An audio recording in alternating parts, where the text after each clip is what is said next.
नमस्कार दोस्तों, मेरे प्यारे स्टूडेंट भाई, आप लोगों का मोस्ट वेलकम करते हैं। और आज मैं केमिस्ट्री रसायन विज्ञान कक्षा 11-12, ये कोई वैल्यू नहीं है कि कक्षा 11-12 के ही स्टूडेंट पढ़े। तो मैं आज कक्षा 9 से लेकर 12 तक ये स्टूडेंट पढ़ सकते हैं। मैं आज पार्ट 5 लाया हूँ, भाग 5 है ये रसायन विज्ञान का। और साड़ी का इससे पहले मैंने 4 पार्ट अपलोड कर दिया है।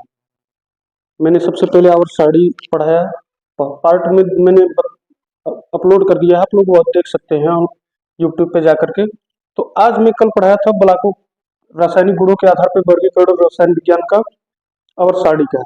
तो आज हम लोग पढ़ेंगे बेटा यस ब्लॉक के तत्वों की परिभाषा। यस ब्लॉक के तत्वों की परिभाषा, तो यहाँ यस ब्लॉक के तत्वों की परिभाषा कर लेते हैं। मैंने कहा था ना कि हम एकदम एक्सपर्ट तरीके से पढ़ाएंगे, आराम से पढ़ाएंगे, सावधानी से पढ़ाएंगे और आराम से पढ़ा जाएगा। पूरे वर्ष भर हम लोगों को पढ़ना है, 8-9 महीने पढ़ना है। तो ये चीजें हम लोग पढ़ेंगे, तत्वों की परिभाषा। तो यहाँ कुछ बच्चों का कमेंट आया है कि सर कंटिन्यू वीडियो पर मतलब अपलोड किया करे, क्लास करने में अच्छा लगता है और पढ़ाते हैं बहुत अच्छा समझाते हैं। तो मित्रों कोई दिक्कत नहीं होगी, मैं वादा करता हूँ आपसे कि आप लोग चैनल पे जरूर आए और वीडियो को जरूर फॉलो करें। तो यहाँ देख लीजिए यस ब्लॉक के तत्वों की परिभाषा। यस ब्लॉक के तत्व यानी कि यस ब्लॉक का तत्व हवे का और साड़ी में के कहाँ रखल गई बा, सब कल हम बता देली। आज देख लीजिए हमन के कहाँ का पढ़े बा। तब पहले हमन के परिभाषा पर फोकस कर लीजिए। परिभाषा का होला, यस ब्लॉक के तत्व वे तत्व होते हैं जिनका इलेक्ट्रॉनिक विन्यास उनके बाह्यतम उपकोष यानी कि बाह्यतम उपकोष यनियस में एक इलेक्ट्रॉन, यनियस में एक इलेक्ट्रॉन व यनियस में 2 इलेक्ट्रॉन प्रवेश पाते हैं। तो उन्हें हम क्या कहते हैं, यस ब्लॉक के तत्व कहते हैं। क्या कहते हैं, यस ब्लॉक के तत्व। और यस ब्लॉक के तत्वों को कहाँ रखा गया है, तो वर्ग 1 में रखा गया है। वर्ग 1 फर्स्ट ए में रखा गया है और सेकंड ए में रखा गया है यस ब्लॉक के तत्वों को। यानी कि यस ब्लॉक के तत्वों को कहाँ रखा गया है, फर्स्ट ए और सेकंड ए में रखल गई बा। कालू तू बहुत परेशान करता था काली से लथेर के मारा चल ने। अरे बेटा पढ़ लिया, राजा बेटा पढ़ लिया, मजाक मत फील करा, क्लास चलत के घरी, ठीक ना। तो यहाँ वर्ग यानी कि देख ली परिभाषा लिखा गया है। अब इनको कहाँ रखा गया है, यस ब्लॉक के तत्वों को, तो यस ब्लॉक के तत्वों को यहाँ रखा गया है। वर्ग 1 और वर्ग 2 में यस ब्लॉक के तत्वों को रखा गया है। वर्ग 1 के तत्वों को हम क्या कहते हैं बेटा, वर्ग 1 के तत्वों को कहते हैं क्षारी धातु। क्या कहते हैं, क्षारी धातु कहते हैं। और वर्ग 2 के तत्वों को क्या कहते हैं, क्षारी मृदा धातु कहते हैं। क्या कहते हैं, क्षारी मृदा धातु कहते हैं। तो ये है तत्व। यहाँ देखिए वर्ग 1 में कौन कौन तत्व रखे गए हैं, hydrogen, lithium, sodium, potassium, rubidium, caesium, francium. तो ये क्षारीय धातु है। और क्षारीय मृदा धातु beryllium, magnesium, calcium, strontium, barium, radium, ये सब क्या है, क्षारीय मृदा धातु है। अब इसमें एग्जाम्पल आप क्या लिखेंगे, एग्जाम्पल के तौर पे लिखेंगे कि वर्ग फर्स्ट ए तथा सेकंड ए की तत्व यस ब्लॉक, सेकंड ए की यस ब्लॉक के तत्व है। इन्हें वर्ग एक को या वर्ग 1 को हम क्या कहते हैं, क्षारीय धातु कहते हैं, तथा वर्ग 2 को क्या कहते हैं, क्षारीय मृदा धातु कहते हैं। तो अगर आप परिभाषा नोट करना चाहते हैं तो आप वीडियो रोक करके या स्क्रीन शॉट करके परिभाषा नोट कर सकते हैं। और इधर समझा दें कि यही यस ब्लॉक के तत्व यही है।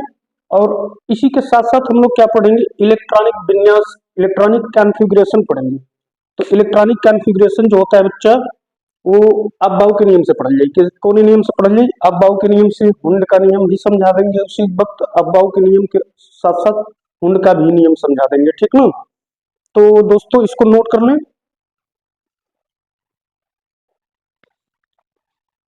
तो अब हम यहाँ पढ़ेंगे जैसे कि एस ब्लॉक के तत्वों की परिभाषा। एस ब्लॉक के तत्वों की परिभाषा का होला कर, चला बताओ। जय किशन तुम बताओ। हाँ चलो ठीक। तो अब यहाँ पे मैंने लिखा है बेटा कि यस ब्लॉक के तत्वों की परिभाषा क्या होती है। यस ब्लॉक के तत्वों की परिभाषा यहाँ देखिए मैंने लिख रखा है।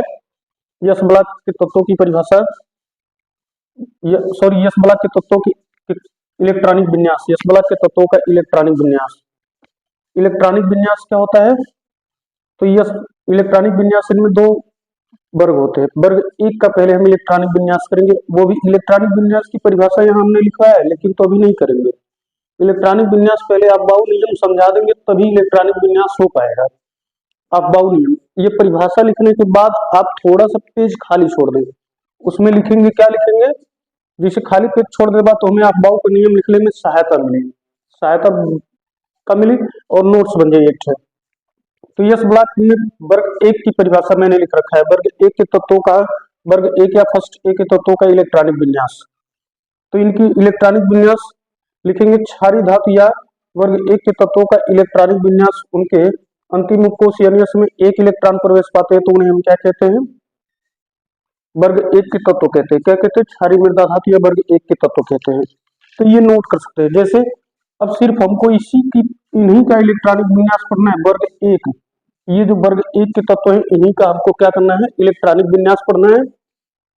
और इनका इलेक्ट्रॉनिक विन्यास करेंगे तो इनके अंतिम कोश में एक इलेक्ट्रॉन होते हैं। और इनकी संयोजकता कितनी होती है बच्चों, तो संयोजकता इनकी +1 होती है, संयोजकता +1 होती है। तो यहाँ से थोड़ा सा एक मतलब शॉर्ट में हम बता दे रहे हैं संयोजकता। कुछ बच्चे कहते हैं कि गुरुजी बैलेंस ही हमके बहुत डिस्टर्ब करेले, हम डिस्टर्ब हो जाए, पूरा मेंटली डिस्टर्ब हो जाए, फिर परीक्षा में हम बता ही नहीं पाएंगे कि उनसे पूछ दिल नहीं बता पाएंगे, क्या नहीं बता पाओला, पहाड़ नहीं हम बैलेंस ही समझाने का तरीका है, समझने का भी तरीका है। तो जैसे मान लीजिए किसी, जिन बच्चों को संयोजकता नहीं ज्ञात करने आता है, संयोजकता नहीं बताने आता है, तो वो याद रखें, ये ट्रिक मेरा, 1 2 3 4 5 6 7 8, ये मैंने लिख दिया 8 तक। यानी कि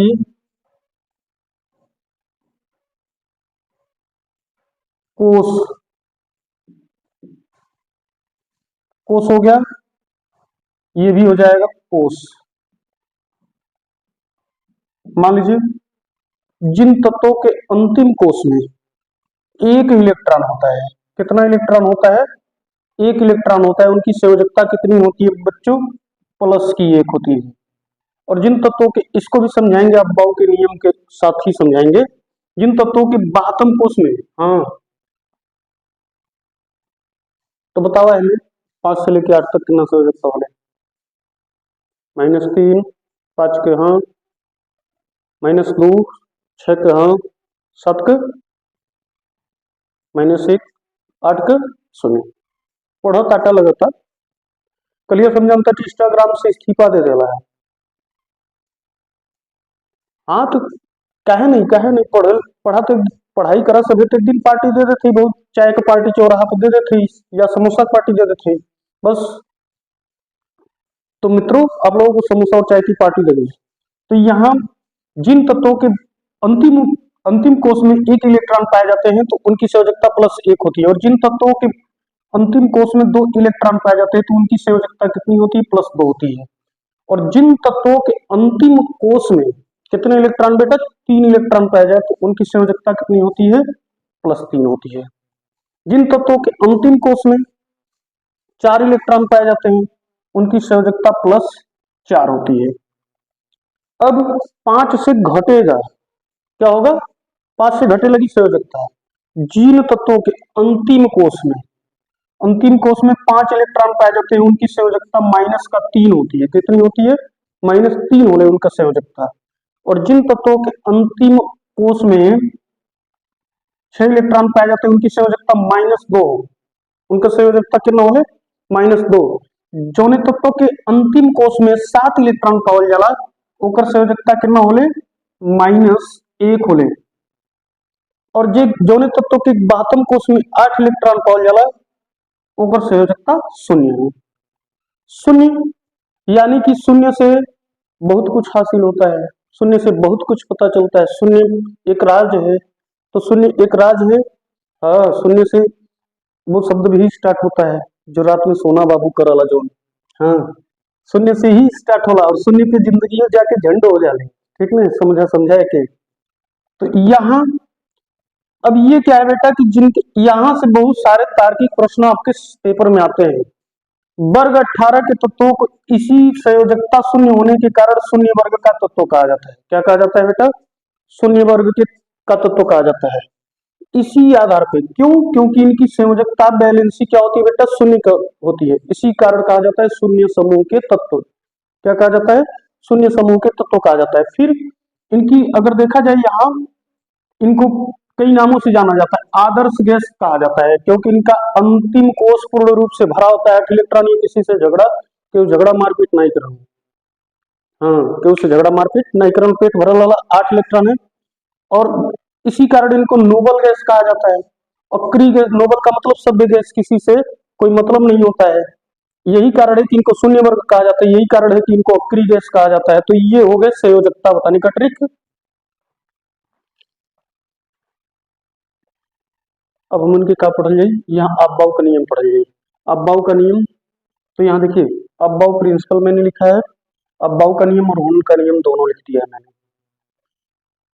अगर किसी भी स्टूडेंट को नहीं समझ में आएगा तो मैं समझाने की कोशिश कर रहा हूँ, और कमेंट करके जरूर बताना आप लोग।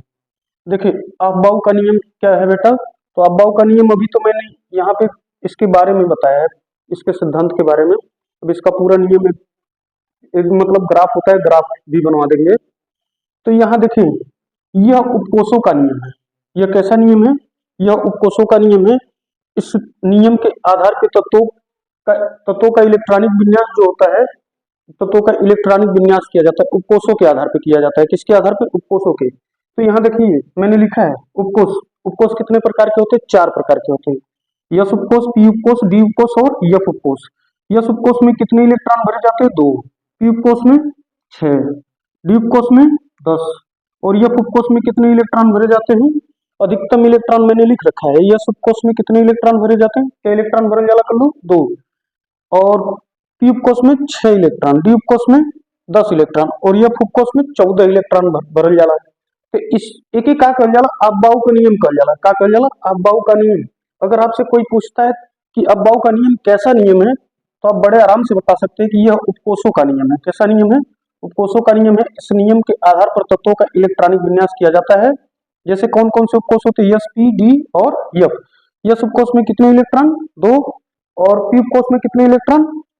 6, डी उपकोष में 10 और एफ उपकोष में 14 इलेक्ट्रॉन।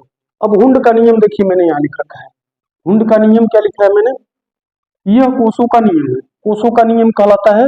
अगर हुंड का नियम पूछे तो यह कोषों का नियम है। इस नियम के आधार पर इलेक्ट्रॉन उनके कोषों में भरे जाते हैं। उनके कोष किसमें?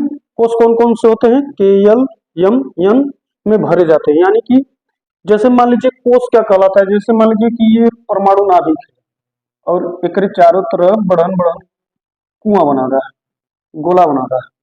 हाँ, इस समझ लिया कि हमन के, हाँ, बरम बाबा का स्थान बनता है। सही बात है। तो हार बोलती ना है बंधु, तो कहियो कड़ाई देगा हमारे हाथ से। ठीक न, फटल ढोली खानी ढप ढप दे बोल देला जन बिच्चे में। अब जैसे मान लीजिए ये, इसको हम क्या कहते हैं? नाभिक कहते हैं। क्या कहते हैं? नाभिक कहते हैं। नाभिक कहते हैं। 9 में तो पढ़ाई होगा, 10 में भी पढ़ा होगा। तो इसको हम क्या कहते हैं? नाभिक कहते हैं। और नाभिक के चारों तरफ ने नाभिक धनात्मक खोला, क्या होला? नाभिक धनात्मक खोला और इस धनात्मक भाग के चारों तरफ, यानी कि नाभिक में क्या पाया जाता है? धन पाया जाता है, धनात्मक भाग पाया जाता है। और नाभिक के चारों तरफ ऋणात्मक भाग पाया जाता है, यानी कि धनात्मक को क्या कहते हैं? प्रोटॉन। नाभिक में प्रोटॉन और न्यूट्रॉन पाए जाते हैं और नाभिक के चारों तरफ इलेक्ट्रॉन पाया जाता है। यहाँ क्या पाया जाएगा? इलेक्ट्रॉन। तो इसको क्या कहते हैं बेटा? के कोष कहते हैं, इसको यल कोष कहते हैं, इसको यम कोष कहते हैं और इसको यन कोष कहते हैं। क्या कहते हैं? यन कोष कहते हैं। तो हुंड का नियम यही नियम है। देखिए यहाँ लिखा है कि एल, एम, एन में भरे जाते हैं, यानी कि यह कोषों का नियम है। देखिए मैंने यहाँ पे लिखा है कोष के, एल, यम, एन। इनकी मुख्य क्वांटम संख्या क्या होती है बेटा? इनकी मुख्य क्वांटम संख्या 1, 2, 3, 4 इनकी मुख्य क्वांटम संख्या होती है। बढ़ाते चले जाते हैं अब इनकी मुख्य क्वांटम संख्या मैंने लिख दिया है। अधिकतम इलेक्ट्रॉन इसमें कितने भरे जाएंगे बेटा, तो 2 इलेक्ट्रॉन। किसमें, 2 इलेक्ट्रॉन। अब एक चीज और है, अब हमें इसमें इलेक्ट्रॉन इसके चारों तरफ होता है। नाभिक क्या होता है, नाभिक और कक्षाओं के बीच आकर्षण बल लगता है। कौन सा बल लगता है, आकर्षण बल लगता है। आकर्षण बल का होला फिजिक्स में, आकर्षण बल ये होला, कल आकर्षण बल का है। हाँ, एक उदाहरण दे देते हैं हम। जैसे मान ला कि कौन बढ़िया डॉक्टर मिले चौराहा पर, तो उतना भीड़ नहीं क्यों हुई। मान ला अब अमरपाली सुना जाए कि अमरपाली आओ फिर बिहान 8 बजे, तो किन्ना जने 4 बजे से उपवास की क्यों करी हो बैठ के, क्योंकि कहल जाला आकर्षण। क्या कहल जाला, आकर्षण। यानी कि इलेक्ट्रॉन क्या है, निगेटिव है, और सॉरी इलेक्ट्रॉन निगेटिव है और प्रोटॉन क्या है, पॉजिटिव है। तो यानी कि बेटा जहां विपरीत प्रकार के विजातीय यानी कि विजातीय ध्रुव होते हैं उनके बीच क्या कौन सा बल लगता है, आकर्षण बल लगता है। कौन सा बल लगता है, आकर्षण। तो यहां देख लीजिए कोष हो गए और मुख्य क्वांटम संख्या हो गया। यानी कि इनमें अधिकतम इलेक्ट्रॉन के कोष में कितने अधिकतम इलेक्ट्रॉन भरे जाते हैं, 2। यल कोष में कितने अधिकतम इलेक्ट्रॉन, 8। और यम कोष में अधिकतम इलेक्ट्रॉन 18। यम कोष में अधिकतम इलेक्ट्रॉन कितने भरे जाते हैं, 32। तो 2, 8, 18, 32। इसे हम क्या कहते हैं बेटा, हुंड का नियम कहते हैं। क्या कहते हैं, हुंड का नियम। अब यहाँ देखिए उपकोष। अब के कोष में कितने उपकोष पाए जाएंगे, एक उपकोष पाया जाता है, यस। जिसमें कितने इलेक्ट्रॉन भरे जाते हैं बेटा, 2। तो यहाँ मैंने लिखा है 2 इलेक्ट्रॉन भरे जाते हैं। अब के कोष में कितने इलेक्ट्रॉन भरे जाते हैं, 8। तो यहाँ देखिए 2 और 6, 6, 2, 8, 8 इलेक्ट्रॉन के कोष में भरे जाते हैं। इनमें कितने उपकोष होते हैं बेटा, उपकोषों को ही हम क्या कहते हैं, मुख्य क्वांटम संख्या कहते हैं। 2 उपकोष होते हैं। कितने उपकोष होते हैं बेटा, 2। अब देखिए इनमें इनमें कितने उपकोष पाए जाते हैं, यम कोष में तो 3 उपकोष पाए जाते हैं, यस, पी, डी। यस में कितने इलेक्ट्रॉन, 2। पी में कितने इलेक्ट्रॉन बेटा, 6। और डी में कितने इलेक्ट्रॉन होते हैं, 10 इलेक्ट्रॉन भरे जाते हैं। कितने इलेक्ट्रॉन भरे जाते हैं, 10 इलेक्ट्रॉन भरे जाते हैं। तो यहाँ पे देखिए जोड़ेंगे तो 2, 10 और 6, 16, 2, 18, 18 इलेक्ट्रॉन हो गए कि नहीं हो गए, हो गए। अब यप कोष में कितने, यानी कि देखिए इनमें कितने कितने कोष है, कितने उपकोष है, 3 उपकोष है, यस, पी, डी। तो इनकी मुख्य क्वांटम संख्या कितनी होगी बच्चों, 3। जिनमें 2 है, यस, पी, 2। जिनमें 1 है, मुख्य क्वांटम संख्या 1 हो गई। अब यन में कितने इलेक्ट्रॉन भरे जाते हैं, 32 इलेक्ट्रॉन भरे जाते हैं। यस में 2 इलेक्ट्रॉन, पी में 2 इलेक्ट्रॉन, डी में 10 और यफ में 14। तो यानी कि 14 इलेक्ट्रॉन भरे गए। तो यहाँ देख लीजिए कितने इलेक्ट्रॉन हो गए, जोड़ेंगे तो यहाँ 6, 2, 8 और 18, 18 और 14, 32 इलेक्ट्रॉन हो गए कि नहीं हो गए। तो यानी कि इनमें कितने उपकोष पाए जा रहे हैं, 1, 2, 3, 4। तो इनकी मुख्य क्वांटम संख्या क्या हो गई बेटा, 4 हो गई। तो इसी को हम क्या कहते हैं बेटा, हुंड का नियम कहते हैं। क्या कहते हैं, हुंड का नियम कहते हैं। अब इलेक्ट्रॉनिक विन्यास हमको करना है। लाला लोगन ये रसगुल्ला जैसन क्लास है, ठीक है, रसगुल्ला जैसन क्लास है, एकदम बेस्ट तरीके से केमिस्ट्री पढ़ाएंगे, फिजिक्स भी पढ़ाएंगे, बायो भी पढ़ाएंगे। तो यहाँ ये हो गए दोनों। अगर नियम आप स्क्रीन शॉट करना चाहते हो तो स्क्रीन शॉट कर लीजिए।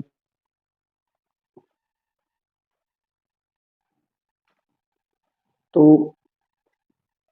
मित्रों, मैं अपने स्टूडेंट भाइयों के से 2 शब्द कहना चाहता हूँ कि मंजिल मिले या ना मिले ये तो मुकद्दर की बात है। मंजिल मिले या ना मिले ये मुकद्दर की बात है। हम कोशिश ही ना करें ये गलत बात है। कोशिश तो करनी पड़ेगी, आज नहीं तो कल, कल नहीं तो परसों। अगर मंजिल चाहिए तो कोशिश करेंगे तो मंजिल मिलेगी, और जब मंजिल मिलेगी तो अब सिकंदर कहलाओगे। जय हिंद दोस्तों।